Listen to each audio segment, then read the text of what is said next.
In the second paragraph, we describe the first collection, which is known as Sutta Pitaka. Sutta means discourses.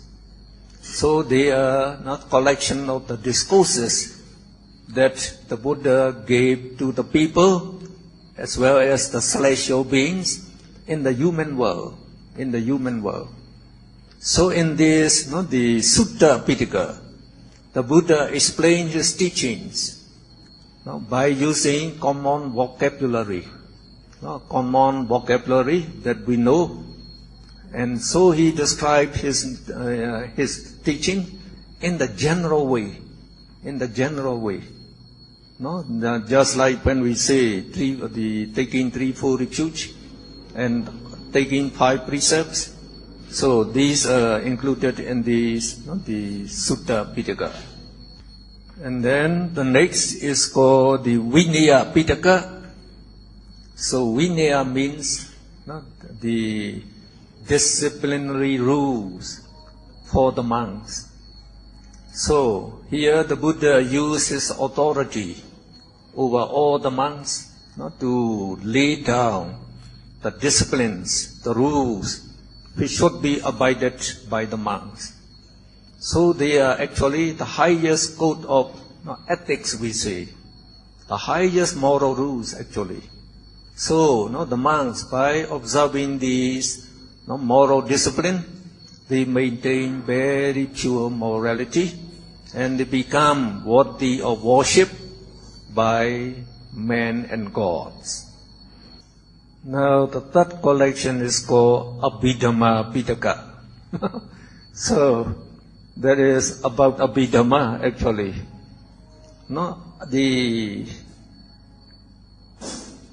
Both Sutta Pitaka and Abhidhamma Pitaka, they describe the teachings of the Buddha. We call the Dhamma, the teaching of the Buddha. But Abhidhamma, Abhid means,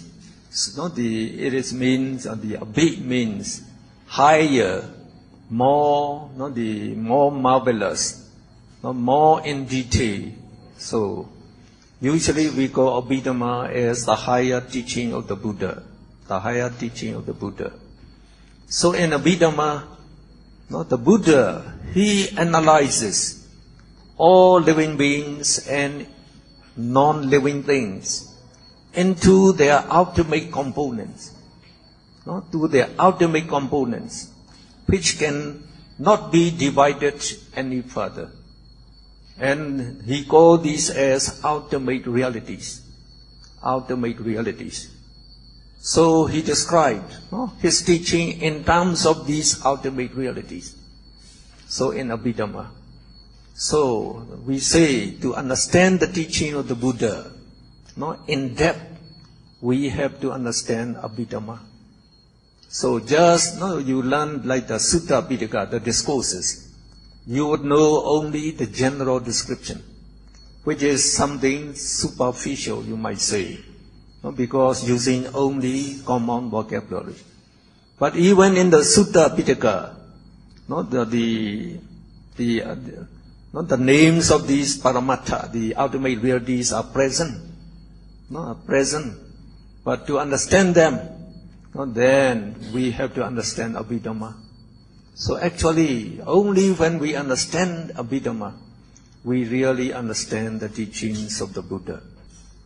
And there are some misunderstandings. And actually, some say, since the Buddha taught Abhidhamma only in the celestial realm, Abhidhamma is meant only for celestial beings, not for human beings, they say. And then there is one version. And another version is, they say, Abhidhamma was developed only after the Buddha passed away by some learned monk, they say. So these are not correct. They are not correct. Now, the Buddha taught Abhidhamma, the focus of Abhidhamma in Taotim realm. In Taotim realm for 3 months continuously. continuously. So he taught only on the 7th year of his Buddhahood. So that means only after he became enlightened, and then 7 the years after that, he went to Tawatin Sarem and taught Abhidhamma. So the reason is, so actually I described in this book. So just to tell you briefly, all Buddhas, all previous Buddha. So here again, some wonderful teachings of the Buddha. The Buddha said many the Buddhas already appear before him. Uncountable number of Buddhas actually appear before him. So that shows that this worldly system have been existing for immemorial times, for many billion years ago. Because the Buddha appear very rarely. So there are many world systems when the Buddha did not appear at all. So our world is very lucky. 5 Buddhas going to appear here. So all the Buddhas taught Abhidhamma in Tawatin Sarem. So to follow that tradition, our Buddha also preach Abhidhamma in Tawatin Sarem. That's one thing. The second thing, the Buddha taught Abhidhamma in Tawatin Sarem for 3 months continuously without stop. So if he taught in the human realm, no person would be able to listen to full discourse. But our 100 years in the human realm is equal to 1 day in the Tawatin Sarem. So the 3 months, our human 3 months, is equal to only about 4 minutes of Tawatin Sa time. So for celestial beings, they have no trouble to listen, to the whole discourse. The celestial beings from 10,000 world systems came to listen to Buddha's Abhidhamma teaching. The Buddha's voice can be heard up to 10,000 world systems if the Buddhas wish it to be. And at the end of the Abhidhamma teaching, 800 million celestial beings became enlightened as noble persons, including his mother, not including the Buddha's mother. So actually the Buddha's mother is the Mahamaya Devi, so the chief queen of the King Sudarsana, and she passed away after 7 days giving birth to the Buddha. And she became a celestial being in Tusitaram. So that celestial being also came to listen, and that he also became a noble person. So you can see, the benefits is so great. The Buddha, he knew in advance such a benefit. So he gave this the Abhidhamma discourse in celestial realm. Now the Buddha also made the effort that Abhidhamma was taught in the human realm at the same time. Now the way he did is, he created an identical Buddha, which is identical to him. And he made this, the created Buddha to continue the teaching in Tawatin Sarem. And he himself came down to human world, the human realm, every day, for alms food. So when he took the alms food in the Himawanta forest, so the chief disciple, No, Venerable Sariputta came, no, flying from the air and then attended to him. So he gave the guidelines of the teaching of Abhidhamma each day in Taotin Sarem to Sariputta. Just the outlines or the guidelines, no, the brief guidelines of what he taught there. But he knew if he gave these brief outlines, Sariputta could teach Abhidhamma, no, very well. So as the Buddha, he had this, the wisdom, no, that we call the omniscient wisdom, he already knew. So that means, no, when the Buddha was teaching Abhidhamma in Taotin realm, Sariputta also taught Abhidhamma in the human realm at the same time to 500 monks, to 500 his disciples, new disciples. And these 500 new disciples, they are the monks. No? Their story is quite interesting also. Now these 500 monks, the disciples of the Sariputta, they were 500 bats. No, the bats mean the night birds, no, that came out at night to get the insects, to get their food.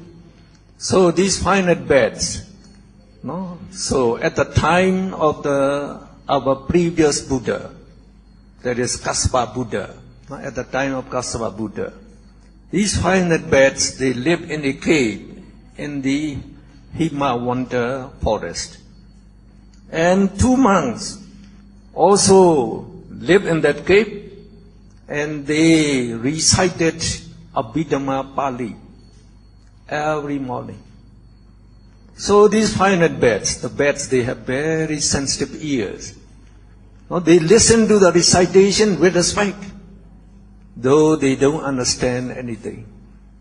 So if you can, no, listen respectfully to the recitation of this Pali, no, the Buddha's teaching, actually it is a Buddha, the Pali, you are developing moral minds. No, moral minds by many billions every second. The same thing now, while you are paying, no, the attention to the Buddha's, no, the teaching that I'm reciting to you, I'm teaching you now.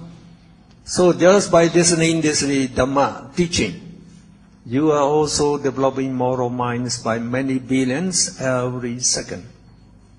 So, no, by listening, no, every day, these 2 months are reciting, so they accumulated many billions of the good karma. So when they die, they all were born in celestial, the Taotin realm, no, as celestial beings. And they die there and appear there again, reborn there again and again. So up to the time of our Buddhas, no? So up to the time of our Buddha. So at the time of our Buddha, they were born as human beings. And the Buddha, just before he went up to Taotin realm, he displayed, not the twin miracle. But the twin miracle is, no, it is regarded as the highest supernormal power. So producing fire and water simultaneously. No, from one eye the fires come out, from one eye the waters comes out, from one sweat hole water comes out, from another sweat hole the fires come out. So from the whole body of the Buddha, fire and water, no, come out like that. So the Buddha, he, no, displayed this twin miracle to suppress the non-believers, because they are challenging the Buddha, no, in the supernormal power. Actually, they didn't have any supernormal power. No. So after that, the Buddha went up to Taotin realm, no, to teach the Abhidhamma discourse. And Sariputta, he also taught to these 500 monks every day. So with the guidelines given by the Buddha, he reflected on that, no, in many ways, and he could understand the teachings of the Buddha in Taotin realm. But when Sariputta taught in the human realm, he didn't teach in detail Now, as much as the Buddha taught in Abhidhamma realm, he tried to summarize. And he taught what is suitable to the human realm. And when the Buddha finished teaching in Abhidhamma realm, Sariputta also finished his teaching in the human realm. And these teachings of Sariputta is regarded as, is not compiled as Abhidhamma Pitaka. So, we regard it to be taught by the Buddha himself. So, the Sariputta could teach this Abhidhamma only because the Buddha gave him the guidelines. And what he taught was approved by the Buddha. So, it is as good as the Buddha himself teaching this Abhidhamma in the human realm. So, we regard it also as the teaching of the Buddha. So, it is very, very essential, this Abhidhamma, to understand the teaching of the Buddha in depth. And in Vipassana meditation, we have to see all these ultimate materialities, so arising and dissolving and functioning. Only then we can develop the insight wisdom and finally the path wisdom to attain Nibbana. So that means Abhidhamma is indispensable. And I found Abhidhamma to be the most wonderful knowledge in the whole world. Much superior than psychology, philosophy, and even our science taught in universities.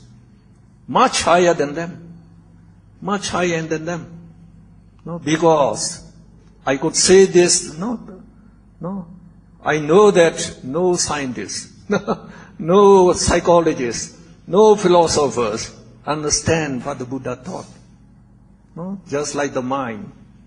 He analyzed the mind in detail into its components and described the functions of the mind in detail, and which are not known by psychologists, philosophers, and scientists even up till now. So remember those 500 beds. They just listen respectfully to the recitation of Abhidhamma Pali. They didn't understand anything.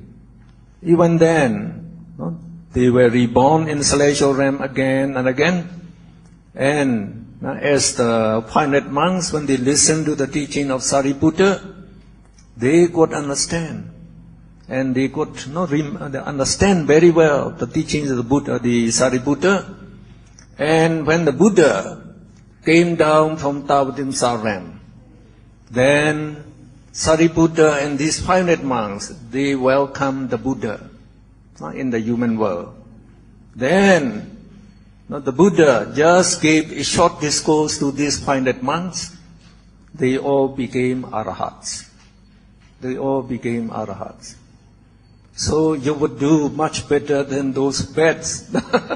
So when you listen to the Abhidhamma, don't think that you will not understand. No, you will understand. Even if you don't understand, don't worry. So again, you'll be born in celestial realm again and again, and then you can. So in time they become mature, mature in you. Just by listening to the Dhamma, you can become enlightened, to become noble persons. So Namo Buddhaya, we begin the class now.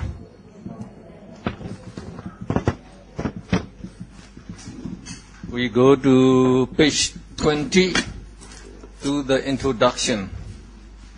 Page 20.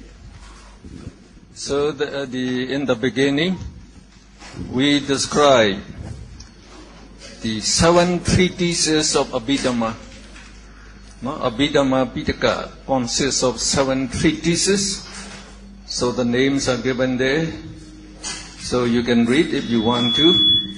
Dhamma Sangani, Vipinga, Dhatu Katha, Pukala Panyati, Katha Vatu, Yamaka and Patana. Abhidhamma is actually very, very wide. It's very difficult even not to study the whole of Abhidhamma. But there are many scholars, they try to give the summary of Abhidhamma. And one popular summary is in the fourth paragraph there. So it is called Abhidhammata Sangha. And it is written by a monk, an Indian monk, by the name of Venerable Anuruddha. Venerable Anuruddha Thera.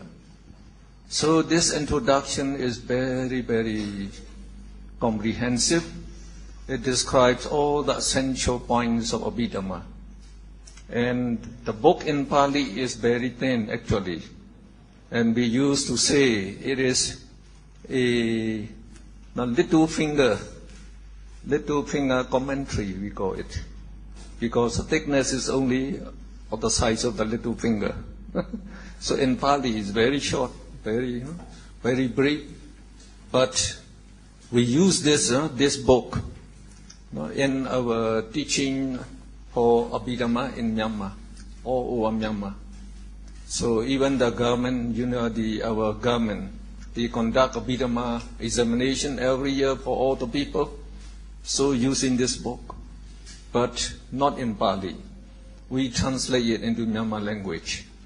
And I also wrote it in Myanmar language as well as in English language. But when I wrote it, I tried to explain everything that should be known. So this is the book we are learning. So we call it the essence of Buddha Abhidhamma. Only the essential things of Buddha Abhidhamma.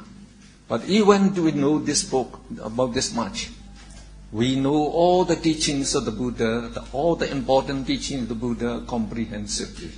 So very, very beneficial. So now you look on page 21. So the topic there is two kinds of realities. So the Buddha, the Abhidhamma, first describes two kinds of realities. And the first kind we call conventional realities or concepts. So in Pali, so if you want to note, so we would pronounce it panyati. Panyatiks, so the concepts.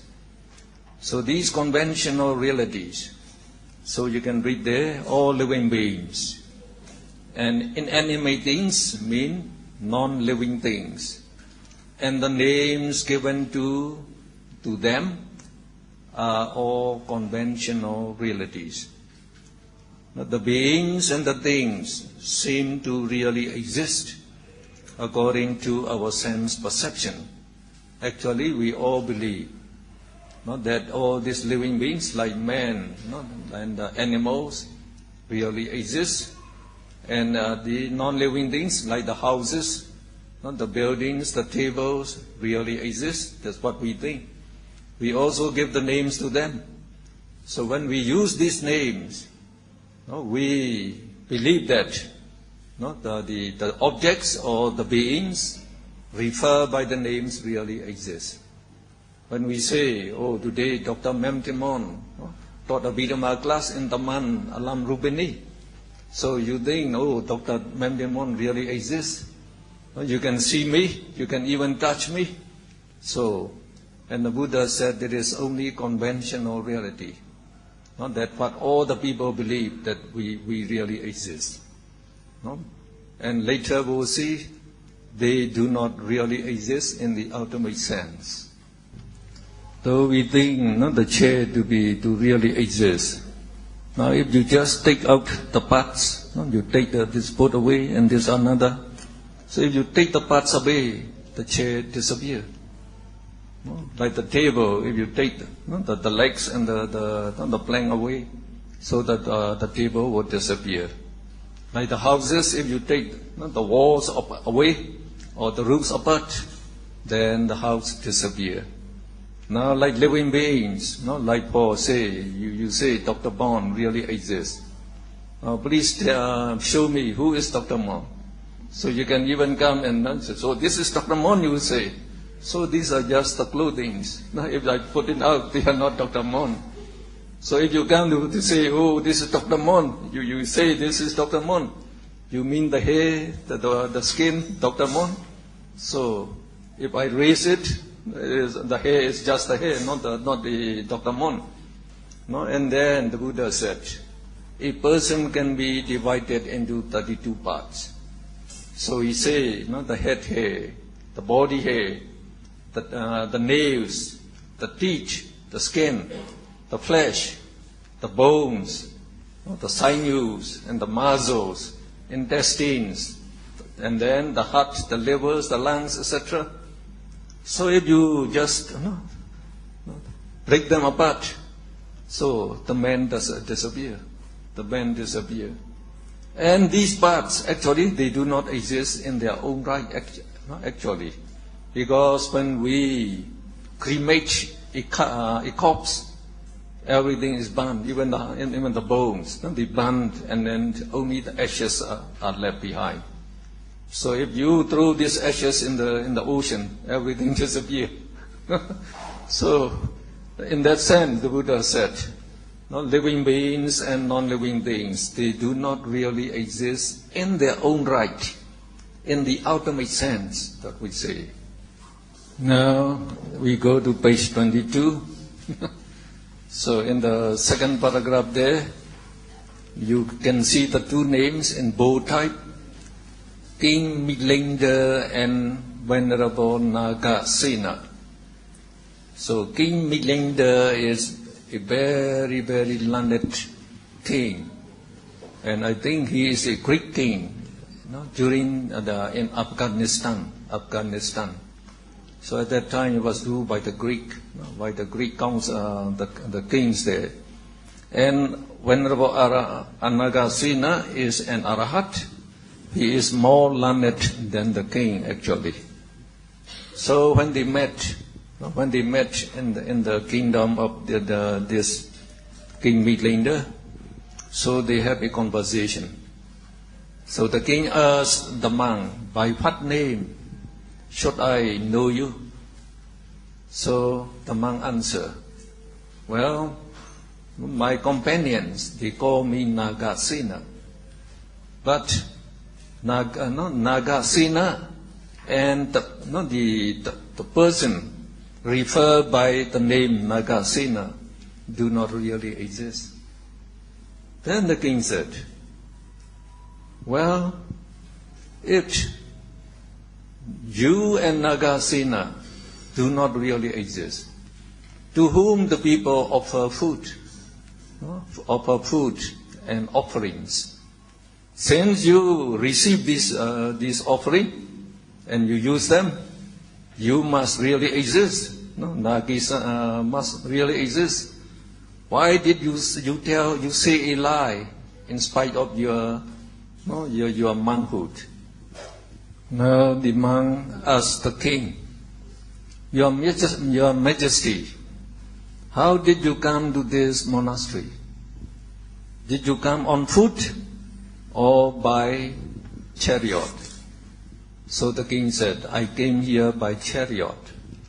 So by chariot we mean it is a horse-drawn carriage. Then the monk asked, well, show me your chariot. Is the horse the chariot? No. Is the wheels the chariot? No. Is the axle the chariot? No. Is the body of the chariot is called the chariot? No. Well, is there any chariot beside the horse, the wheels, the axle, and the flag and the body? No, there's no chariot. Well, you said you come by chariot and you could not show me where the chariot is. Why did you say a lie in spite of your high majesty? So the king also said, well, there's no chariot beside the horse, the wheel, the axle, and the body of the chariot. Just a combination of these things. are named as the chariot. Then the monk said, in the same way, you should understand that what Nagasena is. No? So, Nagasena is just a combination of these body parts. Now, only this combination of these body parts are named as a person, as a man, as a monk, or as Nagasena. So when they are taken apart, no man, no man, no monk, no Nagasena, no Dr. Mon. Then you may ask, what are the things that really exist? So at the bottom of page 22, we give you ultimate realities. Ultimate realities. So we can read that first paragraph. Ultimate realities, in contrast to conventional realities, are things that really exist by reason of their intrinsic nature. They are the Dhammas, the final irreducible components of existence, the ultimate entities which result from a correctly performed analysis of all living beings and inanimate things. Ultimate realities are the ultimate components of living beings and inanimate things. They really exist, but they cannot be seen. So that means all living beings and non-living things can be divided. Can be divided into simpler things, into their components. You just keep on dividing them until you come to the stage you cannot divide anymore. You cannot divide any further. So that is called the ultimate component, not the ultimate component. And these ultimate components are the ultimate realities that really exist in nature. That really exist in nature. And they have no form, no shape. They cannot be seen. They exist, but they cannot be seen. So we say the conventional realities, they can be seen, but they do not really exist. Now, what really exists in all of us are described in the middle paragraph of page 23. So, Abhidhamma describes 4 classes of ultimate realities. So, there are 4 kinds of ultimate realities. So, we give you number 1, consciousness. So, in Pali, we call citta. Citta is consciousness. Now, what is consciousness? It is the consciousness of a sense object, or the awareness of a sense object. So, we are aware of sense objects. By sense objects we mean like the color, the form, the color, the form, the sound, the smell, the taste, and then the touch. So these are called the sense objects. So when you see me, then you know, by looking at my features, you know I am a man. And I'm Dr. Mehm, so you know that by now. You can also hear my voice, and you can also know what I'm speaking. So that means it is this consciousness that knows this sense object. That is Dr. Mon, and he is talking like this, so you are knowing this. So this is consciousness, we say. And when we say consciousness is awareness of the sense object, all living beings, they are aware of sense objects. Not even just like the small insects, we call like the ants. So if you keep some cake exposed, very soon the ants would come. And they even have the very good way of communication. So it will communicate to its comrades. Very soon many ants would come. So we know that the ants must possess consciousness. So all living beings, they possess consciousness to be aware of the sense objects. Now, number 2 is mental factor. So in Pali we call cetasikas. Now, mental factors are concomitants of consciousness.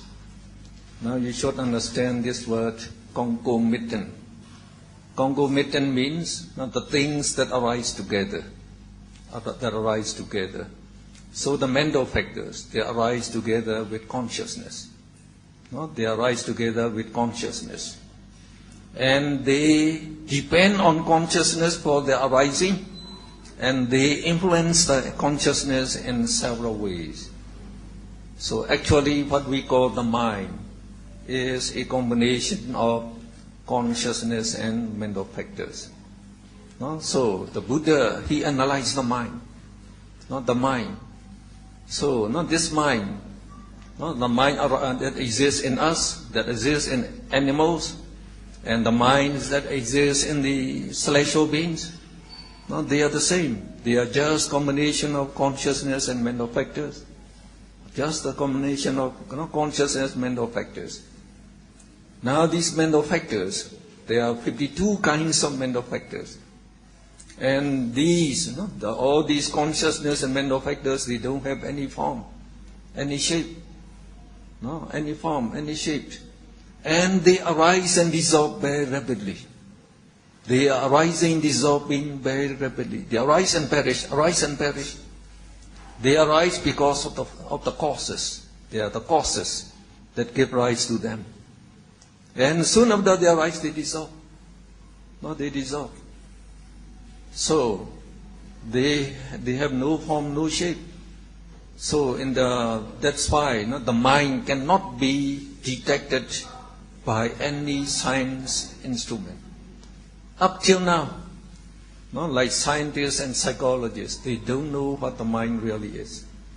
No, they don't know.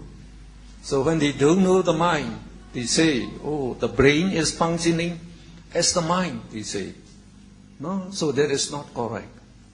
No, because the brain is just a material thing. And the mind is the mental thing. Now the mental and material, they are separate, they are different. Like mind and body are separate. So mind is the conscious of the consciousness and mental factors. The famous neurologist, an Englishman, I gave the name in my book, Karma, the Real Creator. So he studied the structure of the brain in detail. And he made the statement. He said, the brain is a kind of supercomputer operated by a ghost. By a ghost, I mean something that cannot be detected by scientific instruments. That is his finding. And we can add the ghost that he said is actually the mind. Actually, the mind controls all our body. The mind controls all our speeches, our thoughts, our actions. So what you do is directed by your mind actually. So we say, like we are moving the hand, we are moving the mouth to say.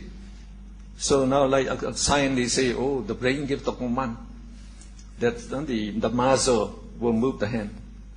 No, so who gives the command to the brain?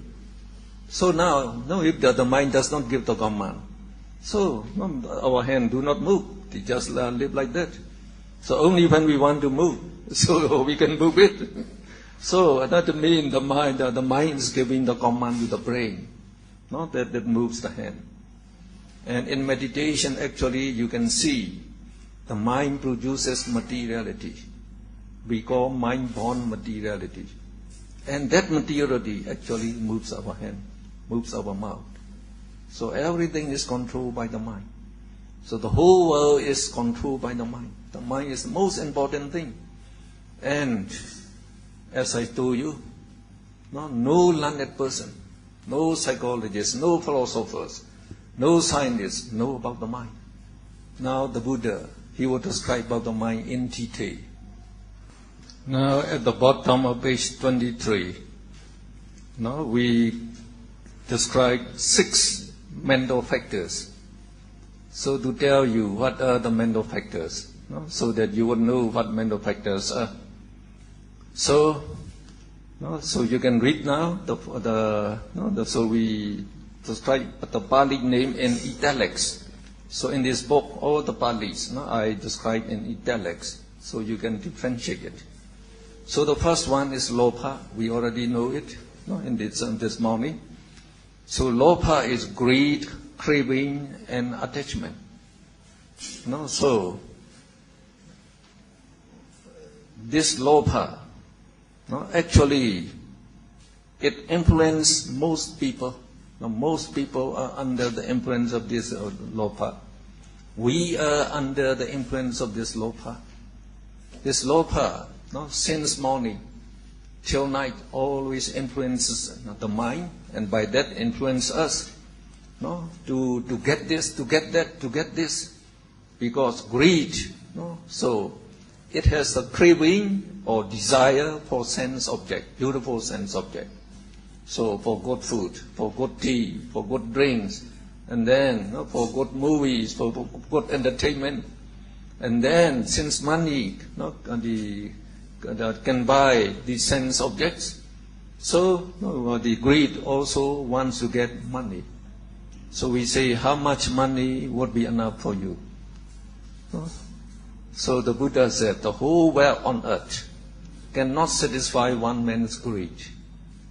And the Mahatma Gandhi, the Indian independence leader, he is a Hindu, but he understands the Buddhism to understand. Just like Nehru, the Prime Minister, he worshipped the Buddha. He admired the Buddha very much. Now, Mahatma Gandhi said, this world has enough for everyone, for everyone's need, but not enough for one man's greed. That's very correct. Very correct.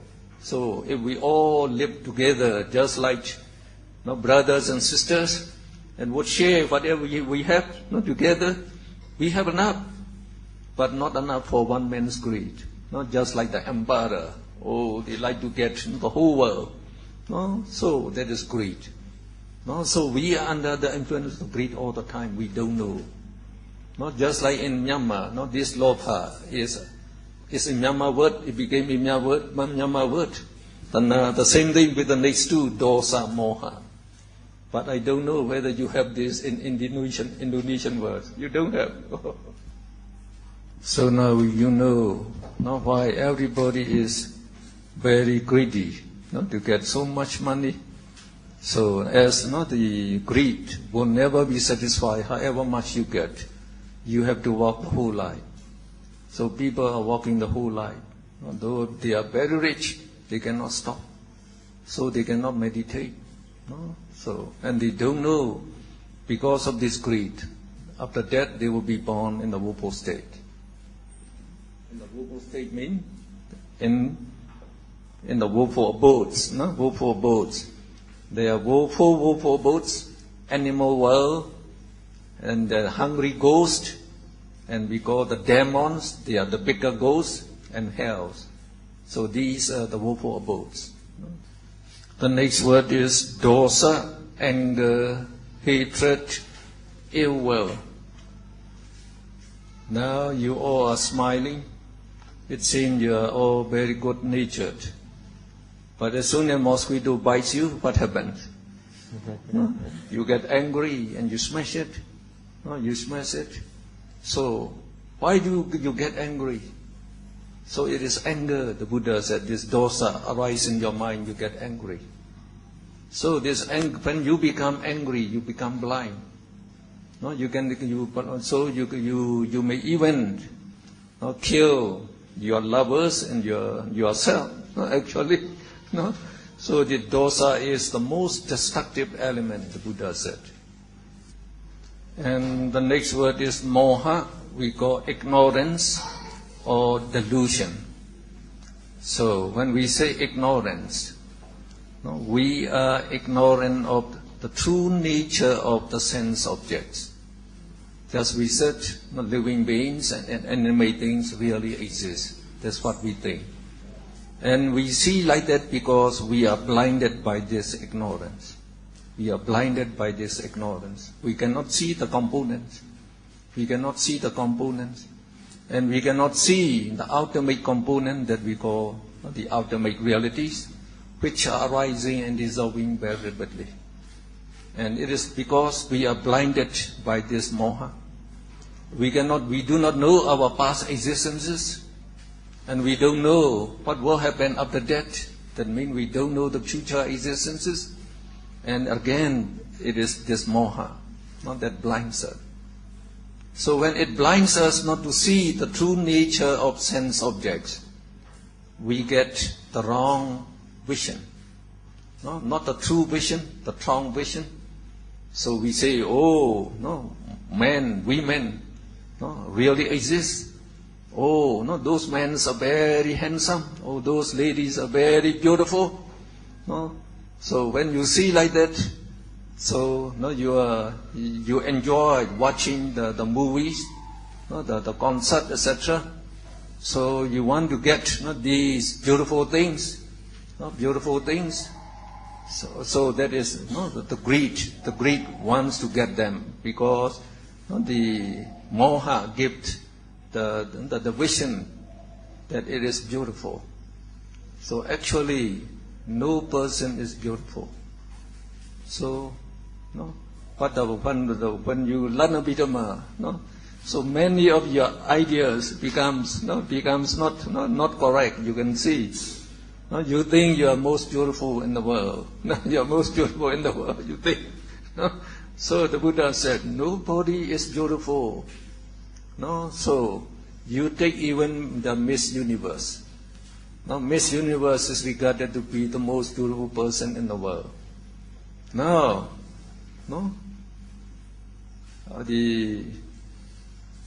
If you divide Miss Universe into 32 parts, we say, head hair, body hair, the nails, the teeth, the skin, and then like the lungs, the heart, the livers, and then also the excrement, and the urine, and the pus, the blood. So if you examine every part is very, very disgusting. So, and the saying, beauty is skin deep is correct. So the Western saying, the Western learners, they say, beauty is skin deep. So, like Miss Universe is beautiful because we are looking only on her skin. Only on her skin, the outside feature. So, we think she is very beautiful. Now, you just, with your wisdom, you can peel up the outer skin of Miss Universe. The outer skin, if you just peel it up, it amounts to only a handful, smeared with blood. So it will smell very fishy. Now you try to give all the gentlemen who loves Miss Universe. Now, this is the beauty of Miss Universe. We shall give you free of charge. Who will take it? Nobody will take it. It is really the disgusting. Disgusting. That's correct.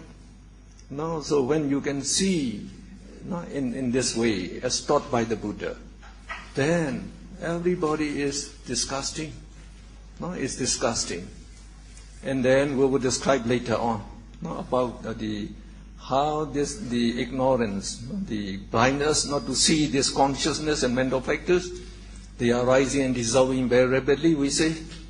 And we cannot see them because the Buddha said our mind is blinded by this, the ignorance, lobha, the moha. And in meditation, so now if you undertake this anapanasati, mindfulness of breathing correctly, you can develop the jhana. Jhana means mental absorption. Mental absorption.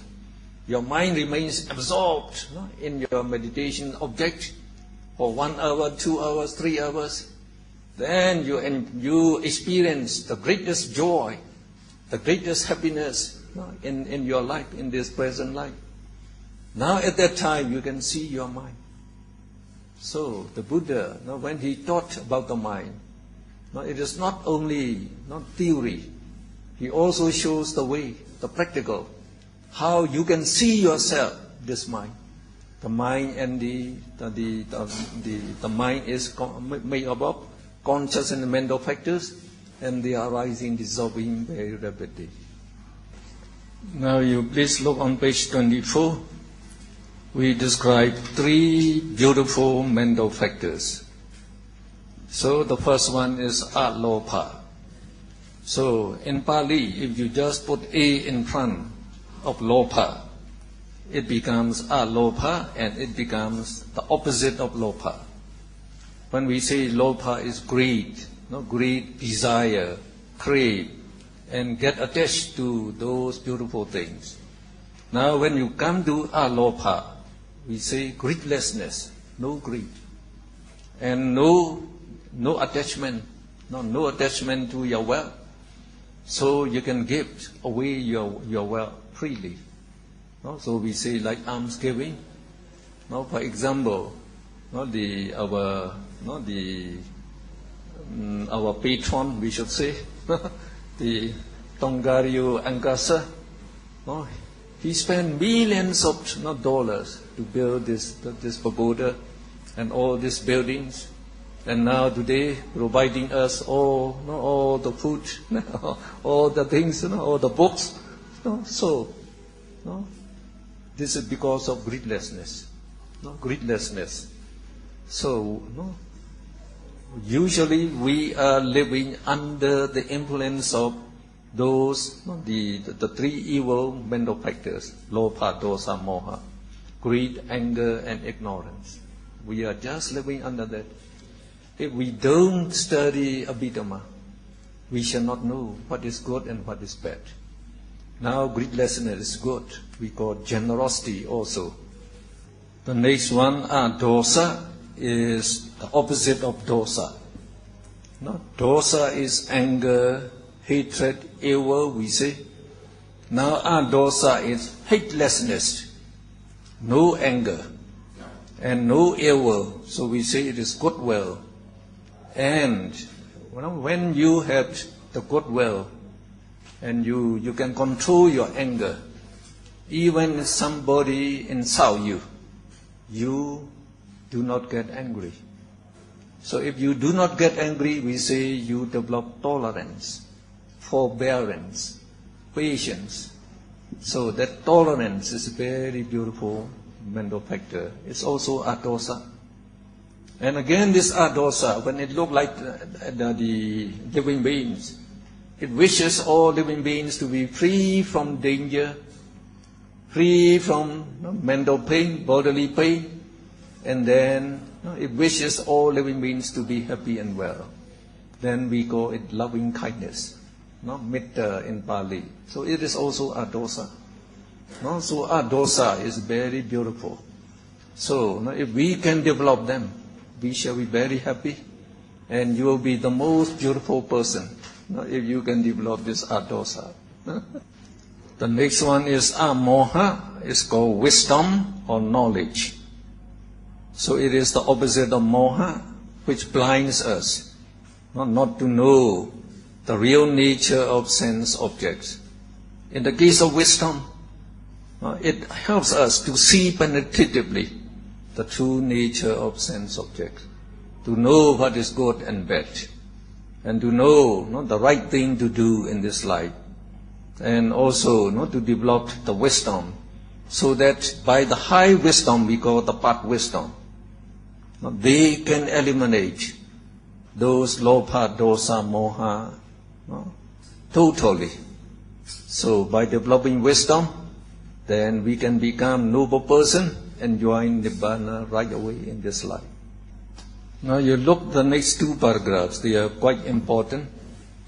Now we say the first three, that is lopa, dosa, moha, greed, anger, ignorance, they are immoral roots. Immoral means the bad roots, the unwholesome roots. The roots of immoral minds, that is wicked minds, and the main causes of all evil actions in the whole world and all suffering in all the people. So they are the root causes of all evil actions and all suffering in the whole world. So you should be careful. You are under the influence of these lopa, dosa, moha. So long they are rising in you, you are not really happy. And you are not happy, and actually, at that time, you are developing only in moral karma that will send you to the woeful state when you die. The next paragraph, we say the next three, that the greedlessness, hatelessness, and wisdom, they are moral roots, the roots of moral minds and beautiful minds, and they are the main causes of all good actions and happiness in the whole world.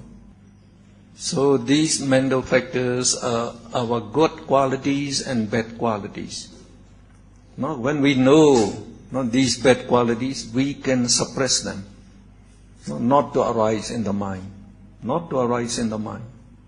And we can develop the beautiful, the mental factors, so that to develop beautiful minds, to perform meritorious deeds. Then you will live very wisely. Then you can also accumulate good karma, so that to be born in celestial realm again and again, and then go to Nibbana. Then we go to the next topic, that is number 3, materiality. In Pali we call rupa. Rupa is materiality. Now it is defined as that which changes form, color, or state owing to adverse. Adverse means the opposite. Physical conditions such as coolness and hotness. For example, if you take wax, if you heat it, it will melt into liquid, and when you cool it, it will be turned into solid again. Even the iron, when you heat it, it will melt, and then when you cool it down, it turns into the solid again. Now, like water can change into ice and also into vapor. So anything that can change the state of the form like that is called materiality.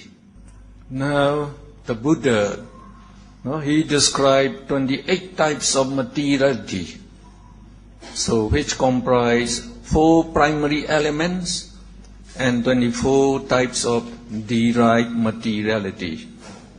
So we describe the 4 primary elements below for your information. So the 4 primary elements are the element of solidity, we call Patavi. The element of liquidity, Apo. And the element of heat, Tejo. And the element of motion, Vayo. They are just like energy without form and shape. Matter and energy are identical and they are interconvertible. That means matter can be changed into energy, energy can be changed into matter. So these 28 types of material described by the Buddha, describe all, they include all the materiality and energy described by science. So we say science knows only about materiality, and science does not know about the mind at all. So, as science do not know about the mind, and it knows only about materiality, so in the bottom second paragraph, so I described the statement of Albert Einstein, the great scientist who discovered atomic energy. So this Albert Einstein, he is a German Jew actually. But he understood about religion quite in detail. He knew about Christianity. He knew about Buddhism. So now he gave the statement below. Science is blind without religion, and religion is lame without science. So what he says, science is blind because it does not know about the mind, only materiality. And most religions, they are lame. They are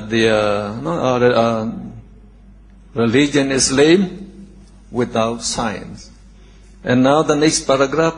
Buddhism is neither lame nor blind. However, for Albert Einstein also added the statement, if there is any religion that would cope with modern scientific needs, it is Buddhism. So it is Buddhism that can go hand in hand with science. And remember, Buddhism is much higher than science, always above science. Then we go to the number 4, Nibbana.